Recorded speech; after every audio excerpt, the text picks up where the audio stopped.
ৰাজ্যৰ ভিন্ন প্ৰান্তৰ লগতে ৰঙিয়াৰ তৰণীটো অনুষ্ঠিত ভগৱান শ্ৰী শ্ৰী কৃষ্ণৰ ৰাস মহোৎসৱ ৰাসস্থলীত ভিৰ কৰিহি অগণন লোকে ৰাস মহোৎসৱত ভগৱান শ্ৰীকৃষ্ণৰ মৃন্ময় মূৰ্তিসমূহে সকলোকে আকৰ্ষণ কৰিবলৈ সক্ষম হৈছে সমান্তৰালকৈ চলিছে আয়তীৰ নাম আৰু ওজাপালি ৰাস মহোৎসৱস্থলীতে সুধাকণ্ঠ ডক্টৰ ভূপেন হাজৰিকা প্ৰিয় শিল্পী জুবিন গাৰ্গ আৰু নাগাৰা নামৰ প্ৰখ্যাত শিল্পী ৰামচৰণ ভৰালীলৈ শ্ৰদ্ধা জনায় ৰাইজে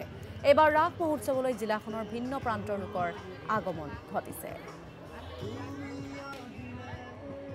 একদিনীয়া বৰ্ণাঢ্য কাৰ্যসূচীৰ আয়োজন কৰি ৰাস মহোৎসৱৰ অনুষ্ঠানটি ইতিমধ্যে আমাৰ বাকী হোৱা দিনকেইটা আমাৰ সুন্দৰভাৱে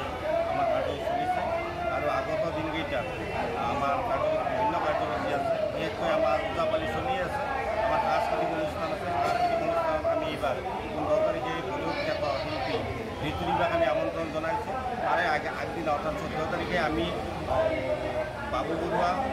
শতাব্দী বৰাকে আদি কৰি বিভিন্ন শিল্পীক আমি আমন্ত্ৰণ জনাইছোঁ এইবাৰ কাৰ্যসূচী আমাৰ সুন্দৰভাৱে বৰ্তমানলৈকে চলি আছে আগত দিনকেইটাতো আমি আশা ৰাখিছোঁ আটাইৰে সহযোগিতা আমাৰ অনুষ্ঠান